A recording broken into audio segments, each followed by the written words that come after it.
Hello and welcome to the 214th episode of the hot issue. दोस्तों, जैसा कि आप जानते हैं इस वक्त जो है वो हर जगह पर यही चल रहा है कि जी जम्मू में एयरफोर्स का जो है बेस, वहाँ पे ड्रोन अटैक हुआ है। हमने कल ये बता दिया था कि ये ड्रोन अटैक जो है 25 जून को जो इन हाउस डिस्कशन के नाम पर मीटिंग हुई थी GHQ में, वहाँ पे ये फैसला लिया गया था कि ये हमला किया जाएगा। और हमने ये भी बताया था कि ये ड्रोन्स जो है इनको पहुँचाया गया जो है वहाँ POJK में लाइन ऑफ कंट्रोल के पास लॉन्चिंग पैड तक। हमने ये भी बताया कि इनको वहाँ से उड़ाया गया। अब बात यह है कि अब ये कहा जा रहा है कि जी ये पाकिस्तान ने तो करवाया, लेकिन ये लश्कर तैयबा ने करवाया। ओ भाई, लश्कर तैयबा क्या है? लश्कर तैयबा, हिजबुल मुजाहिदीन, ये जैश मोहम्मद, ये सब पाकिस्तान की प्रॉक्सीज हैं। जाहिर है कि वो पाकिस्तान खुद भी ये चाहेगा कि ऐसा इंप्रेशन दिया जाए कि जी ये तो लश्कर ने किया है या हिजब ने किया है, ताकि डायरेक्ट जो है उनके ऊपर इल्ज़ाम ना आ सके। ठीक हो गया? तो इसलिए इससे कोई फर्क नहीं पड़ता कि ये लश्कर तैयबा के जरिए करवाया गया है या इसका नाम जो है वो हिजबुल मुजाहिदीन पे जा रहा है। इससे कोई फर्क नहीं पड़ता।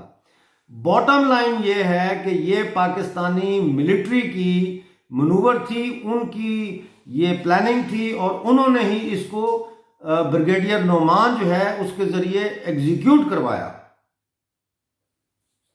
अच्छा, अब मैं आता हूं, आपको बताता हूं कि कल जो मीटिंग हुई है 3 बजे Rawalpindi GHQ military operations directorate में, उसमें मैं आपको बताता हूं कौन कौन शामिल था। उसमें जनाब शामिल थे, अच्छा पहले आपको ये बता दूं कि इसकी जो सदारत की है, यानी इस मीटिंग को चेयर किया है, वो vice chief of general staff alpha group जो है, ग्रुप A, उसके जो कमांडर हैं उन्होंने किया, यानी कि vice chief of general staff ने किया है। ठीक है, उसका नाम है आसिम, मेजर जनरल मोहम्मद आसिम। ठीक है, अब इस इजलास में कौन कौन था? इस इजलास में मेजर जनरल नोमान था जो DG है मिलिट्री ऑपरेशंस का। इसमें था DG military intelligence major general Azhar Waqas. इसमें director general weapons and equipment directorate के मेजर जनरल आमिर थे। इसके अलावा 10 कोर का कमांडर था, जनरल स्टाफ कमांड 23 डिवीजन। ठीक है, 19 GCO था, सॉरी GOC था, 19 डिवीजन का GOC था, 12 डिवीजन का जो कश्मीर POJK में है। ये सब, ये 19 डिवीजन जो है मंगला में है। ठीक है ना। और इसके साथ साथ FCNA, यानी कि जो नॉर्दर्न एरियाज में इनकी फौज है, उसके कमांडर ने भी इसमें शिरकत की। अब इसमें तय क्या पाया? इसमें तय ये पाया कि जितने भी ऑपरेशनल प्लान्स हैं उनको रिव्यू किया जाए। किया गया रिव्यू, अपडेट किया गया उसके बाद उनको।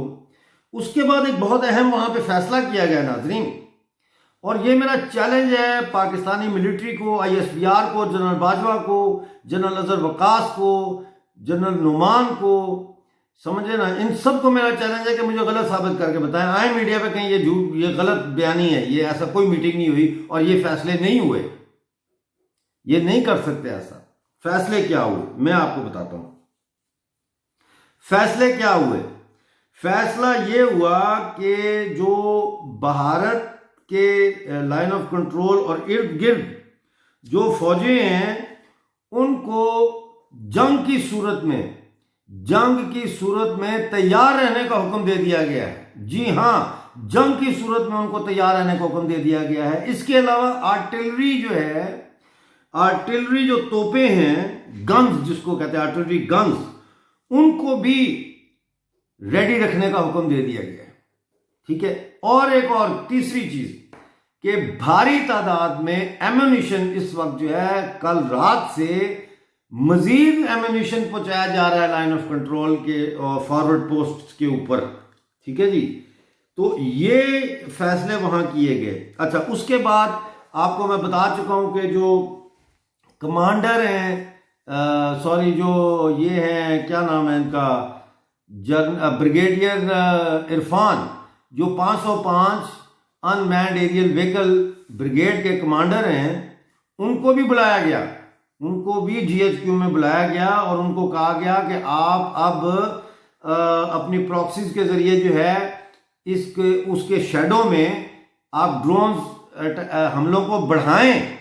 और मुझे ये शक है, वैसे तो मुझे यकीन है कि ये बढ़ाने की कोशिश करेंगे ज़रूर, लेकिन मुझे ये शक है कि ये कहीं भारत के बॉर्डर के पार जो है सेना हमारी को बड़ा नुकसान ना पहुंचाएं, तो इसलिए ज़रा मुहतात रहना पड़ेगा।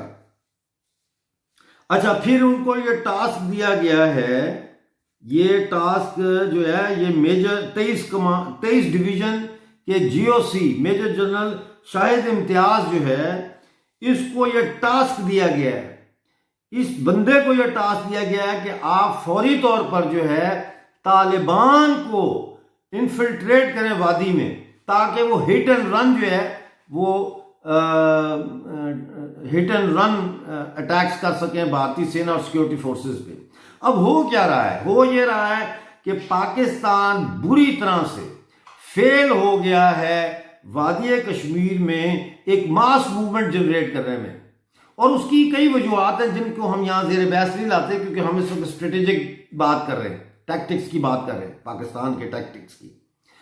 दिल्ली बैठक के बाद जब गुलाम नबी आज़ाद साहब जो कांग्रेस के लीडर हैं वादी से, उन्होंने जब ये कहा कि हमने 5 पॉइंट्स पे बात की है और उन 5 पॉइंट्स में से कोई एक पॉइंट भी 370 और 35 से उसका ताल्लुक नहीं था, उसके बाद पाकिस्तानी आर्मी में खलबली मची हुई है, बेचैनी मची हुई है कि ये लोग भी अब हमारी आवाज़ नहीं उठा रहे, सिवाय इसके कि महबूबा मुफ्ती ने भी बड़ी फुसफुसी बात की है कि पाकिस्तान से बात करें, क्योंकि महबूबा मुफ्ती की ना बात का सर है और ना उसकी बात का पैर है। तो अब फौरी तौर के ऊपर डेस्परेशन में ये ड्रोन अटैक शुरू किए इन्होंने, क्योंकि ग्राउंड पे तो इनके पास कोई अब रहा नहीं मिलिटेंट, या तो मिलिटेंट फारे कर दिए गए हैं, जो एंट्री पॉइंट से इनके लाइन ऑफ कंट्रोल पे उनको भी जो है वो भारत ने अब तकरीबन न्यूट्रलाइज कर लिया है। तो अब ये ड्रोन के जरिए कर रहे हैं, ये इस तरह के काम कर रहे हैं। इससे पहले ये असला फेंकते रहे ना, आप देखें मेरी बात सुने, पहले इन्होंने अखनूर में और जगहों पे वो लिस्ट सारी मौजूद है, इन्होंने पहले ड्रोन्स के जरिए वेपन्स फेंके और वो पकड़े गए।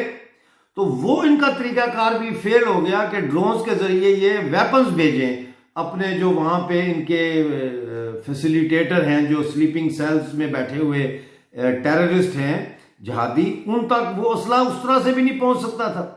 तो जब वो भी नाकाम होगा तो उनका छोड़ो इसको, जब हम ये वेब भेज रहे हैं सामान और ये नहीं पहुंच रहा, तो सामान की जगह बम भेजते हैं, टारगेट करो और बम फेंकते हैं।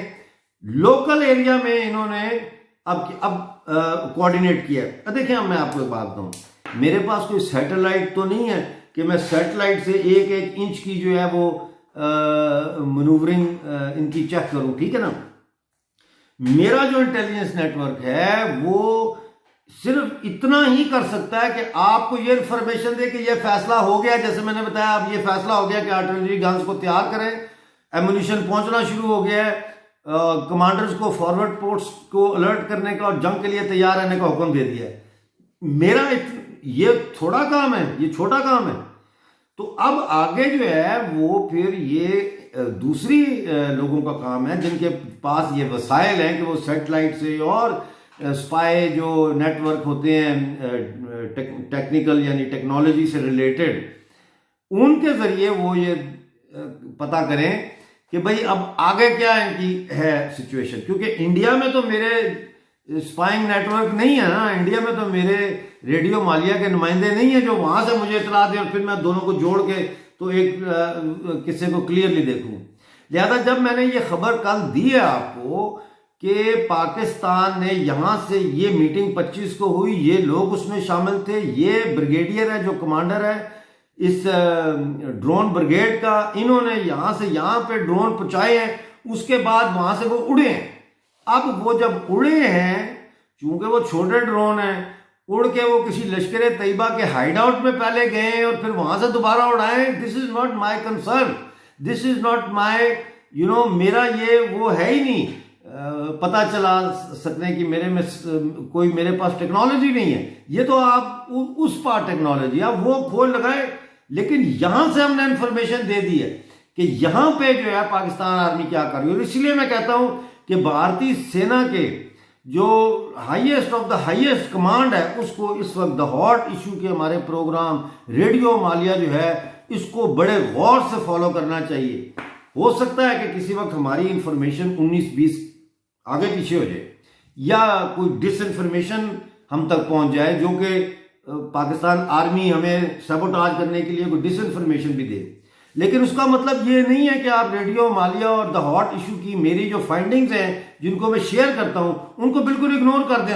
इस वजह से ये जो इंफॉर्मेशन आ रही है, यकीन करें हमारे लोग अपनी जान दांव पर लगाकर ये इंफॉर्मेशन लेकर आ रहे हैं, अपनी जान दांव पर लगाकर।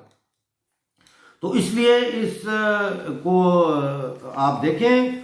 और मैं बार बार कहता हूं कि पाकिस्तान के ऊपर भरोसा नहीं है, पाकिस्तान की फौज पर भरोसा नहीं है।